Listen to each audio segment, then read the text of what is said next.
Hello, welcome to Wednesday's North West Tonight with Roger Johnson. Our top story. Campaigner Zara Beth on the struggle faced by wheelchair users and how she's improving accessibility at home and abroad.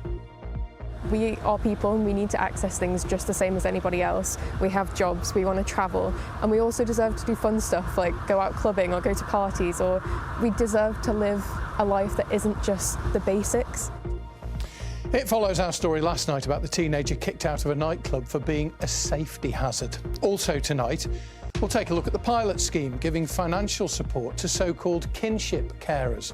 That's family who look after children when their parents can't cope. Soldiers' faces to names. How you responded to our appeal to help remember wartime heroes buried abroad. There's a very touching moment, isn't it, when you think this person is gone, but they are still remembered.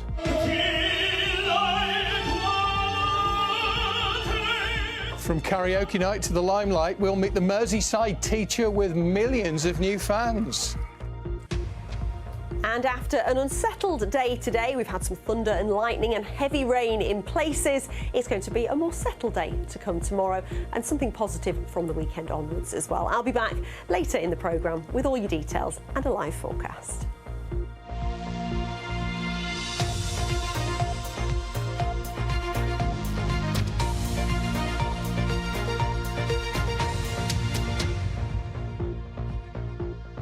Thanks for being with us this evening. If you were watching last night, you'll know that this is Maddie Haining.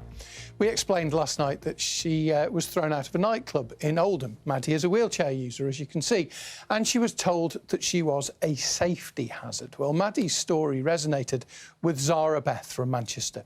For the past 6 years, Zara has been highlighting the daily challenges that she faces in her chair and works with businesses across Europe to help to make their services more accessible. We sent Lindsay Prosser to chat to her today. I don't think this is my train. I think they've put me on the wrong one. Zara faces challenges every day. And then I turned around and there was no one there. And She began sharing those challenges on social media to bring about change. The attitude towards wheelchair users is so, belittling. They don't think of us as a priority at all. We're always an afterthought, and people kind of don't care if a wheelchair user is able to get in, and that's what makes me frustrated. Zara believes change is possible. When you get into the room, you can see that it's accessible because there's a lot more turning space. She now works with businesses across Europe, advising them on how to improve accessibility. Well, we need to access things just the same as anybody else. We have jobs, we want to travel, and we also deserve to do fun stuff like go out clubbing or go to parties, or we deserve to live a life that isn't just the basics, just like everyone else. You stop and you're getting out. This is where you get out. Right. It's quite steep. So you'd be like, take a deep breath, let's dig in. Nearer to home, Zara has worked with Metrolink to improve accessibility. Staff have spent time using wheelchairs so they understand the challenges faced by disabled passengers. Zara says Metrolink are making changes, but other transport networks need to improve accessibility and support. I'm so tired. This is not what I needed. So then they told me that I couldn't actually complete my journey to the destination, even though I was told that it was accessible. I've had many occasions where I've been left on trains and I have to kind of stick an arm out the door so that someone can try and see me, because they do forget about you. And I think a lot of people get lost in the system because we're just kind of seen as a number rather than a person that is really trying to get somewhere. How does society need to change for you to lead the life that you want to lead? People need to prioritise accessibility. People need to prioritise, including us and not just doing the bare minimum to tick off a box in accessibility. They need to actually prioritise giving us an equal chance at doing things. And so they were like, this is unacceptable, this is terrible, we need to improve this. And I'm like, yes, this is what we need. Lindsay Prosser, BBC North West Tonight, Manchester. We wish Zara all the very best. Now, I must confess, until today, I'd not heard this term before, but it does make sense. It is kinship carers. They are adults, often grandparents or aunts and uncles, who provide a home for children in their family whose parents can't cope with caring for them. But unlike, say, foster carers or adoptive families, they step in without any financial support. Well, now Bolton has become one of several places where a pilot scheme is offering payments to kinship carers. Around 5,000 families across 7 places in the country will take part.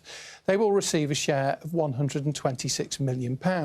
According to the charity Kinship, there are over 21,000 children being looked after by their families, including almost 1,000 in Bolton. So what impact could financial support have on those who need it? Mairead Smith's been finding out. Maura Jackson from Bolton became a Kinship carer in 2019 when she was 48. My grandson was 1 when he moved in. He was still in nappies. He had a dummy. So I had to do all that again, all that weaning off and dealing with that, and supporting 2 traumatised children. What you lose in the process is I'm not fun grandma anymore. I'm nightmare grandma, I am homework grandma, I am brush your teeth grandma. You know, it's hard to remember how fun I used to be. Her own fears were put aside as she had to focus on her grandson and his 8-year-old sister. You get presented with a child or children, here they are, a lovely little package for you to look after, and of course you're going to do it because you love them, but you're working full time, you've got other commitments, and then it's like, well, how do you financially make this happen? It's really hard. And a year into the process, I was this far from having a nervous breakdown. And I'd been challenged by people who've heard me speak and said, you know, you'd think you just do it out of love. And I said, I have done this out of love. This is out of love that you would put up with this and go through this level of scrutiny to be able to still be the grandparent. How hard was it for you? So when the children first moved in, we were offered financial support, and we needed that desperately because we needed nursery fees to be paid for the baby. And I assumed that everybody got that. It was only a couple of years in when I learned a bit more about how the system works that actually that is not the case. We had to get a bigger house. They didn't have a bedroom each. So that's another financial aspect. My retirement age has been put back by 12 years to be able to afford a bigger mortgage. You know, I didn't have that planned. That wasn't on the vision board. But would I have it another way? No. I mean, the children are thriving and they're doing really well. Bolton, where Maura lives, is one of 7 areas where Kinship carers will receive financial support.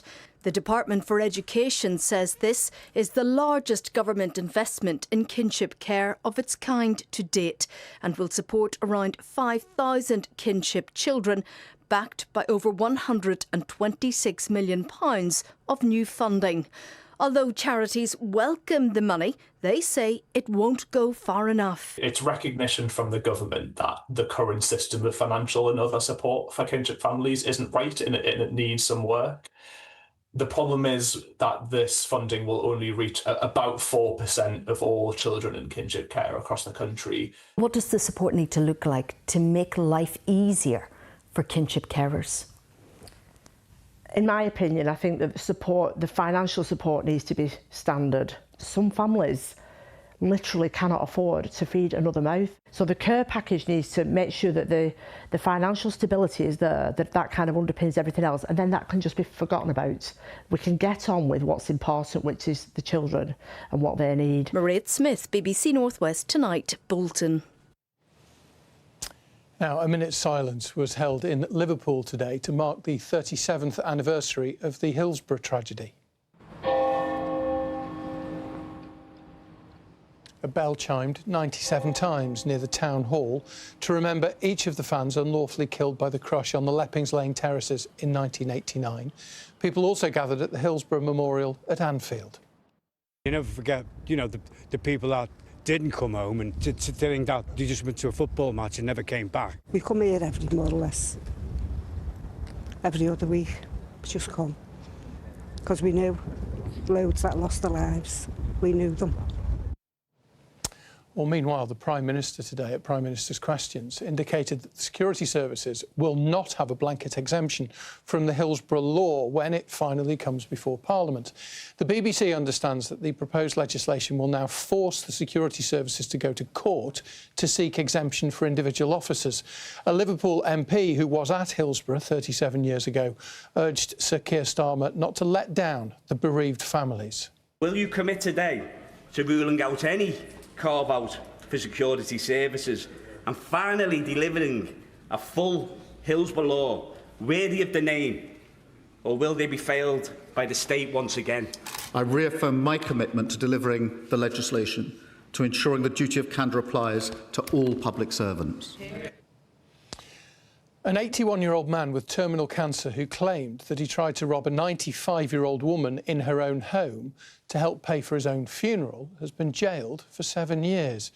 Manchester Crown Court heard that Edwin Morrison had strangled his victim and bound her hands with cable ties in Salford in January. He admitted attempted robbery. The historic Knott End ferry made what could be its final journey across the Wyre estuary to Fleetwood today. The 10-minute crossing, which has been running for 185 years, now saves passengers a 25-minute drive between the two places. The council says it's not been able to find a new operator, but it's working hard to find a way for the service to continue. Very disappointed. It is an institution, particularly the Knott End side, I would say, because they're going to be much more cut off once this service is gone. It's devastating. You know, it's been running for 180 years. Yeah, and it's a lot of locals just rely on it.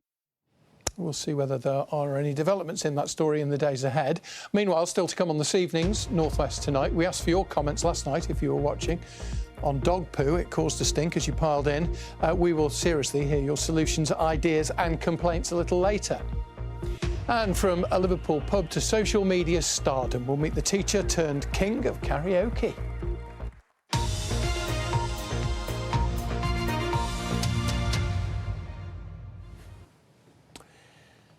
A few weeks ago, we spoke about the volunteers at a British war cemetery in the Netherlands who wanted to trace relatives of some of the soldiers from the Northwest who are buried there. They wanted to find photographs of the men to place alongside their graves. Well, we had several responses for which we are truly grateful. And I'm pleased to say that now 3 more of the gravestones have pictures of the soldiers buried in them. Faces to names, if you like, of men lost long ago, but never forgotten, as Matt Trewern reports.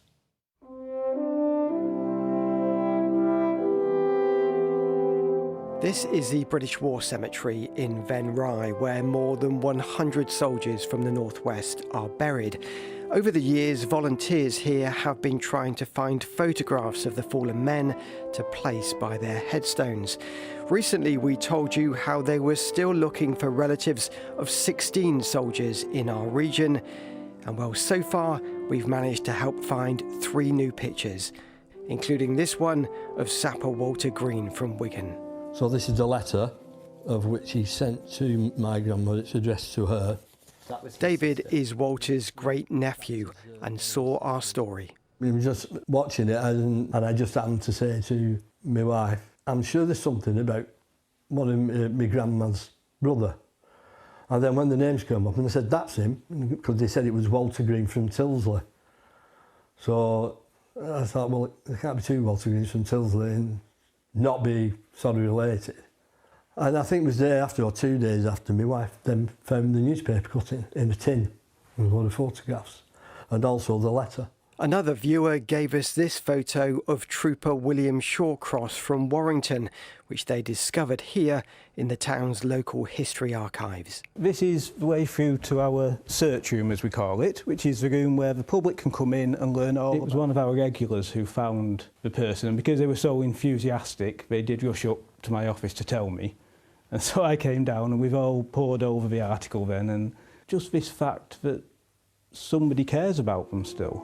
There's a very touching moment, isn't it, when you think this person is gone, but they are still remembered.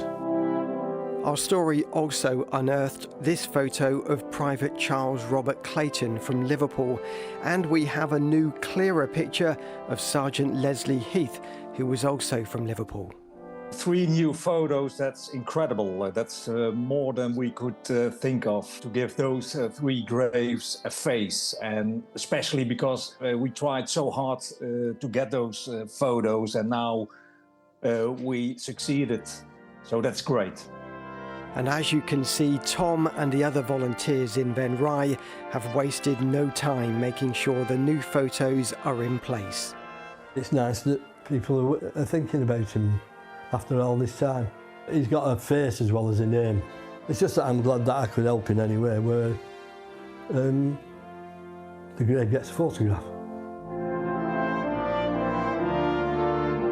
Matt Trewern, BBC North West Tonight. Don't know about you, but I'm sure you agree that was an absolutely beautiful report from Matt. You can still find details of that story on the BBC News website and a link through from that to the 13 other graves and the soldiers that they're trying to find photographs of, if you have any inkling that maybe you might be able to help. Right, here are some of the other stories that people are reading online this evening from BBC News. And the former Halton Magistrates Court is being turned into flats. The building, which is next door to a police station, was used as a cannabis farm after the court closed. Blackpool's annual illuminations bring £300 million to the town's economy. A council report says 40% of visitors come to the resort because they're on. And it's been confirmed that the Red Arrows will return to this year's Isle of Man TT. The display team will be seen over Douglas Bay from 7:30 on the evening of Thursday, the 4th of June. Find out more, bbc.co.uk/local news, or have a look on the BBC News app. Right, football. There will be no new silverware, sadly. Certainly not this in the trophy cabinet at Anfield this season. Liverpool knocked out of the Champions League last night by the European champions Paris Saint-Germain. The home side put up a spirited display. Chances to overturn the 2-0. Unfortunately, it's one of the many examples of this season where we weren't able to score from the many chances we had. Again, we were so far underperforming in terms of XG. And that is just an ongoing thing with us throughout the whole season. Elsewhere, Bolton Wanderers solidified their place in the League One playoffs with a 5-1 demolition of promotion rivals Stevenage. Striker Amario Cozier-Dubry, who's on loan from Brighton, marked his first appearance since January with 2 of the goals there. At the other end of the table, Wigan all but secured their safety with a 3-1 home win over Rotherham, and they relegated their opponents in the process. In League Two, an incredible finish at Holker Street. Isaac Fletcher's injury-time goal gave new impetus to Barrow's bid to avoid relegation. They're now just a point from safety, but their 3-2 victory over Oldham severely damages Latics' push for the playoffs. And in cricket, the Lancashire legend David Lloyd says he's saddened by the club's decision to charge for online video coverage of men's matches. They're currently free to view. The decision to charge £20 per season for non-members has been criticised by some. Lancashire now will be the only club charging for county championship games. Right. If you were watching last night, you'll know that we talked about the dog mess blight in Knott End on the Lancashire coast. They're not all that cute, or at least what comes out of them isn't. Lots of you got in touch with your own experiences. We heard some of the comments very quickly at the end of last night's programme, but I did promise we'd revisit them tonight. And thank you to everybody who took the time to write. Here are a few more of your comments. Helen says, you shouldn't walk the dog without a poo bag. You can be fined with it for doing so. Angela and Elaine carry spares in case another owner needs one, while Stuart says you can buy 100 poo bags for £1. I checked, you can, they're budget ones, but you can get them. And he said if you can't afford that, he says you shouldn't have a dog. Roy asks why so-called responsible dog owners don't pick up the mess from other people's dogs, rather than leaving it outside non-dog owners' homes. He's a non-dog owner, and he says he doesn't have poo bags handy. I suppose it's a fair point.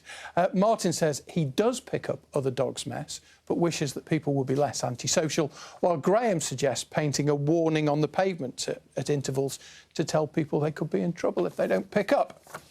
A former teacher who doesn't want their name used once taught a boy who had lost his sight after touching dog poo. Toxocariasis is rare, it can happen, and the teacher says that as a result they are vehemently opposed to people leaving dog poo on the ground. James in Warrington also referred to that danger, while Carol gets annoyed by abandoned poo bags waiting for the so-called dog poo fairy, as she puts it, to put it in the bin. Roger, not me, no longer has a dog, but suggests that more fines should be introduced. It is illegal not to pick up. He says after 3 strikes, people should be banned from having a dog. Peter has a rhyme. He says dogs out of view tend to have a poo. He blames owners who are too fixated on their phones, and Steve and Jennifer both said similar things about people not paying attention. Nearly there. This is Gavin. Gavin volunteers as a litter picker in Blackpool. He says it's frustrating how much is left lying around, both bagged like this one and, as we know, unbagged. And Brendan maybe puts his finger on it. not literally. He says that the significant rise in dog ownership, that's probably people like me in the pandemic, combines with both a lack of pride in place and social responsibility. Sandra and many of others of you said exactly the same thing. Thank you to everybody who got in touch. That just, as I said last night, rather unfortunate choice of words, but it gives you a flavour of your views on the subject. Now, we've got the weather with Keely in just a moment, but before that, I think we can all remember our favourite teacher from school. I can remember mine. I'm not sure Mr Cartwright does watch from time to time. I'm not sure he can sing like our next guest, though, because pupils at Foxfield School in Wirral might have a new favourite, because Mr Gillam has pretty much overnight become an internet sensation. That's after a friend put his name down to sing Nessun Dorma at a karaoke night at a Liverpool pub. And reaction to Mr Gillam, channeling his inner Pavarotti, has been spectacular, as Kelly Foreham reports. Imagine being in a local pub and hearing this.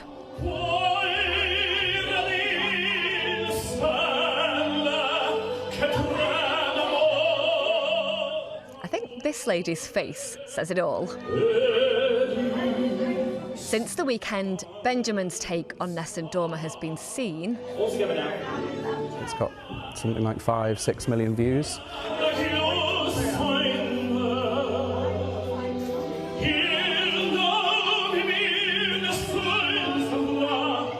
It all happened on a night out with a friend and a stop at Cooper's Townhouse.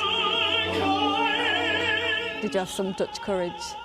We had a couple of drinks and Laura put my name down. So without me knowing, she put my name down for Nessun Dorma. I said, oh, come on.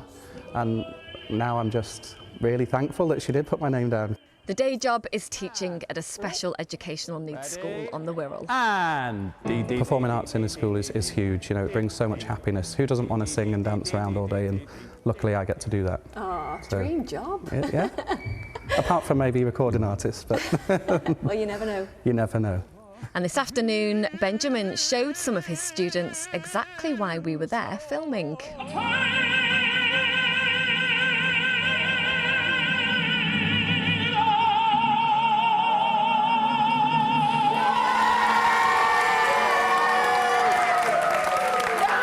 Tell me, out of 10, how would you mark Ben as a teacher?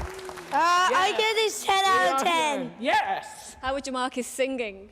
Yeah. It's amazing. Amazing. Amazing. Is he classed as a cool teacher now? Yes. What about you?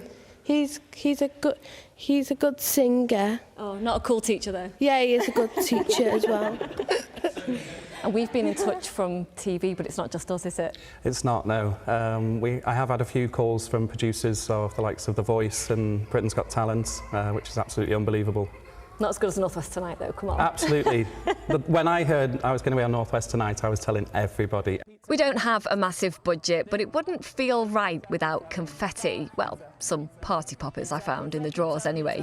So, with the help of Foxfield students, we've added our own bank. We don't have a big golden buzzer, but we do have our North West Tonight celebrations. Are we ready, everybody? Yeah.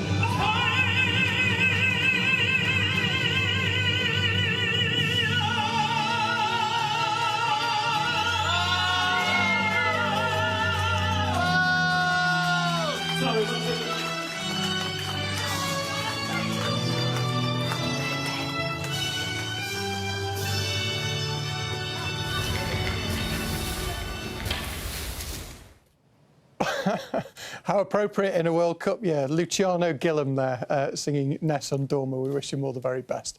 Right, let's have a look at the weather. Keely, you've got to follow that. It's not been... Well, I don't know where you are, but hopefully you'll appear somewhere. There you are. There I am. That's a bit of an act to follow, isn't it? I'm not sure I can compete with that. We've had some, well, really quite exciting weather today. If you work in a weather office, there's been plenty of thunder and lightning, plenty of showers around. So, of course, we've had plenty of these, and lots of you have been sending pictures in of these lovely rainbows. But yeah, plenty of thunder and lightning, loads of it showing up on some of our observation equipment, a much quieter day day to come tomorrow. You can sign up and send in your weather pictures of the weather as it happens on the BBC Weather Watchers page. We're on socials as well, Keeley.Donovan on Instagram, to get your photos on for the rest of the week and next week as well. So tomorrow, a different feeling day. Yes, there'll be some sunshine around, but there'll also be 1 or 2 showers, and it will also be quite breezy. But the emphasis on a lot of dry and bright weather through tomorrow. Later in the day, a bit more cloud pushing in from the south, and that's this warm front. And then on Friday, this cold front pushes eastwards, bringing some showery rain for a time before it brightens later. Those heavy showers have now moved through, but some further showers could develop overnight at times, merging into longer spells of rain briefly overnight. 1 or 2 remaining until morning, but generally we've got a lot of dry weather going on through the second half of the night, and temperatures overnight a little bit cooler than last night, dropping back to around 8 or 9 degrees. It's also going to be quite breezy overnight as well, and that breeze will be a feature of the weather tomorrow, particularly for the coast. So we'll start the day tomorrow on a fine note. As you can see, plenty of sunshine. Cloud will bubble up, it will develop, so it will turn partly cloudy through the course of the day, but a lot of dry weather to come. You can see just 1 or 2 showers on the graphic, so mainly dry conditions through tomorrow, with an increase in cloud ahead of that warm front tomorrow evening. So we'll see it kind of clouding over, I think, for most places, perhaps not parts of Cumbria, but most places will see cloud increasing later in the day. Breezy, as I mentioned, particularly for the coast. Today we got up to 17 degrees ahead of that heavy rain. Tomorrow, another relatively mild day, 14 to 16 degrees for most of us. 16 is 61 Fahrenheit. Looking further ahead into Friday. Friday, we'll start the day with rain pushing eastwards, and then through the afternoon it should brighten up. Some good news on the horizon for the weather. Saturday, 1 or 2 spots of rain, but Sunday looks better. High pressure developing. Thank you very much, Keeley. Speak to you later. Thank you. Right, just a quick update on the Knott End to Fleetwood ferry. We said talks were going on to try and save it. We've had a statement from Wyre Council. Pleased to announce a way forward has been agreed to allow the Fleetwood to Knott End ferry service following constructive discussions with the current operator. It provides short-term certainty for residents, businesses and visitors, while further work continues on long-term arrangements. That's good news, at least for people in that part of the world. Regarding the singing teacher, Steve's emailed. He says, how much does he get paid? Only a tenner. See what you did there, Steve. Very good. Thank you for watching. Whatever you're doing, have a lovely evening. Good night.